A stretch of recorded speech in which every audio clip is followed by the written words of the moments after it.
Hari ni kita nak sembang berkenaan dengan lelaki alfa, yang mana kenapa saya setuju dengan lelaki alfa tetapi dia ada big butts.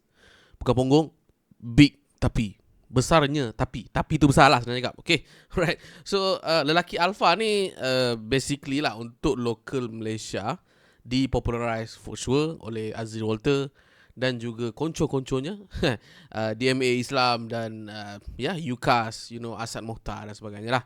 So bukanlah dia orang pioneer ataupun I would say ketua kepada lelaki alfa punya mindset ni, tapi mereka ni telah popularize konsep lelaki alfa. So Cikgu Long tak nak deep dive sangat apa itu lelaki alfa, but basically lelaki alfa ni lebih kepada peranan lelaki yang being dominant dalam mana-mana tanggungjawab yang dia pegang lah. Seperti contoh paling mudah adalah seorang suami, seorang ayah.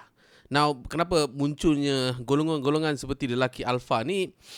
Ni berdasarkan POV saya saja. Ini sekadar pendapat saya saja. So, apa-apa yang saya sebut kepada you guys ni, make sure faham betul-betul ini sekadar pendapat saya. Bukannya academic facts dan sebagainya. Sekadar 100% saya saja.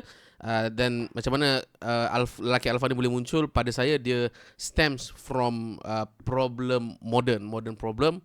Iaitu kalau korang pernah dengar lah kes-kes yang macam like kan, macam saya sendiri, saya memang menggalakkan isteri saya bekerja juga walaupun saya boleh sara hidup dia juga.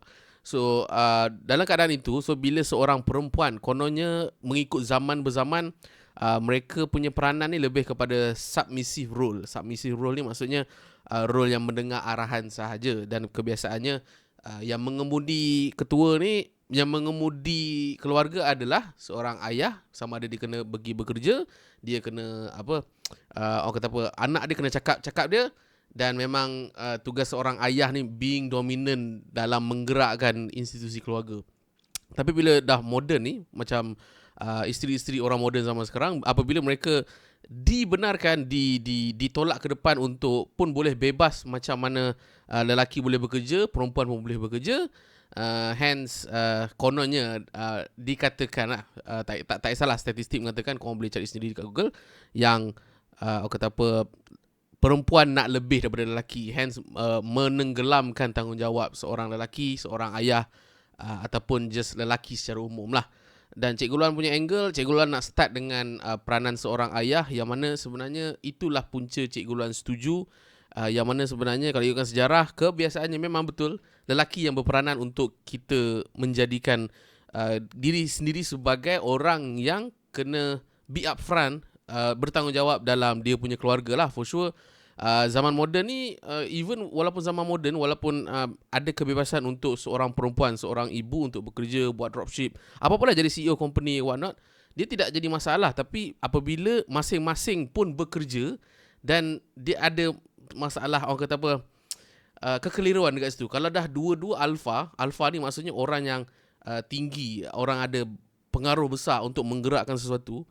Tapi seorang lagi pun alfa juga. So lelaki alfa, perempuan alfa. So institusi keluarga tu dah jadi macam like, orang kata push and pull, yang orang kata majority of it is agak negatif. Seperti contoh, ni kes orang kata perempuan being too dominant sampai tahap kononnya perempuan ini at the end of the day tak berterima kasih, banyak pijak kepala suami dan sebagainya, menyebabkan Azri Walter dan geng-geng UCAS, geng-geng Asad Mohtar naik untuk melawan perkara ini. Bukan melawan sebab apa, sebab one of it saya setuju adalah disebabkan nak hard reset balik peranan lelaki, terutamanya dalam menjadi seorang ayah kepada anak lah, senang cakap, ataupun kepada isteri dan sebagainya lah.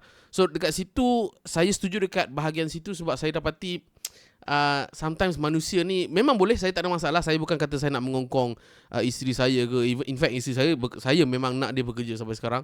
Saya tidak berniat untuk mengongkong perempuan. Akan tetapi kadang tu kita terlepas pandang berkenaan dengan apabila you guys dah being independent dan so-called alpha women ni, yang mana kalau ianya masih lagi dua-dua dalam keadaan alpha, lelaki alpha, perempuan alpha, dia akan causes problem macam itulah, communication problem. Dan for me lah, pendapat peribadi Cikgu Luan, di dalam sesebuah organisasi, bukan tak boleh untuk dua-dua jadi alpha, bukan, tetapi ianya menyukarkan keadaan. So Kena ingat dalam institusi keluarga, tak kisahlah lelaki ke perempuan ke, for me, pendapat peribadi Cikgu Luan, memang lelaki memang sewajarnya menjadi alpha. Maksudnya dia yang kena tough, dia yang kena ada mindset yang memang sangat-sangat kukuh.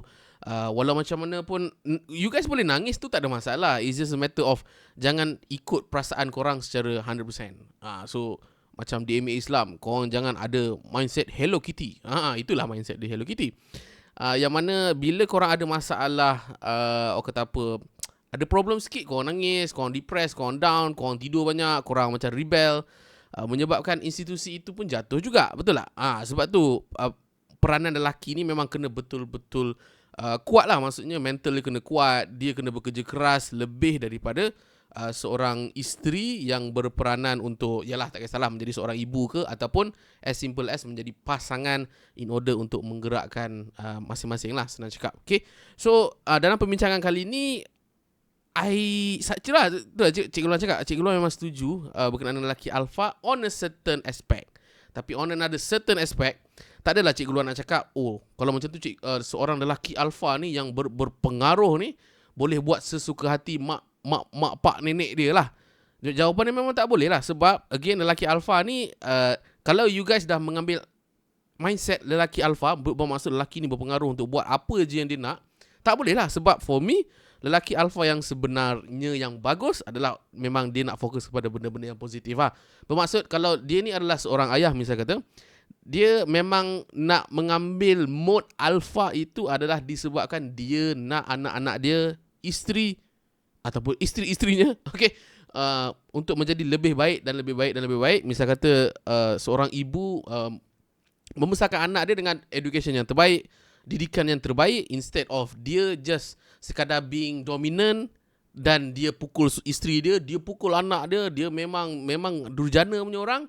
So itu adalah lelaki alpha yang Cikgu Uluan sampai sekarang memang takkan pernah setuju. Dan orang-orang macam ni for me adalah seorang yang bacul, memang tak ada orang kata apa, memang betul dia tak ada telur lah, senang cakap. Sebab dia being alpha, sebab dia suka membuli, dia suka mengongkong, dia tidak membina apa-apa kepada family-family dia, yang menyebabkan lelaki alpha yang negatif itu sepatutnya kita lawan sampai sekarang lah. So be aware, maybe you guys ada baru saja layan ataupun discover berkenaan dengan terma lelaki alpha, perempuan alpha, lelaki beta, lelaki perempuan, sama-sama alpha beta mixture macam mana what not. Cikgu Luan galakkan untuk korang teruskan mengkaji pasal benda tu.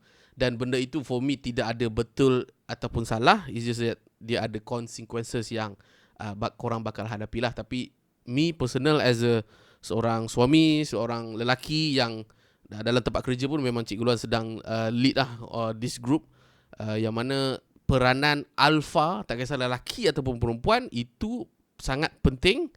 Tapi jangan anggap manakan you guys ni adalah seorang alpha, seorang ketua, you can do whatever you want. Itu adalah satu mindset yang salah dan memang kita sepatutnya lawan. Okay, again, satu contoh yang negatif yang macam Cikgu Luan cakap tadi, tapi just nak tambah sikit je berkenaan dengan lelaki alpha ini, selagi mana dia ada peranan, dia ada tujuan, dia ada tanggungjawab, konsep lelaki alpha itu Cikgu Uluan memang setuju.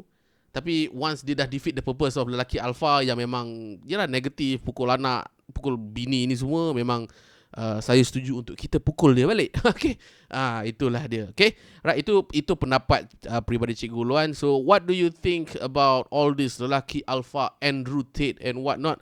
Korang just boleh komen dekat ranah komen di bawah. Cikgu Luan pun nak tahu juga pendapat you guys berkenaan dengan all these dominant traits in the human people. Alright, itu saja dari saya. Saya Cikgu Uluan. Saya Rotan. Bye bye.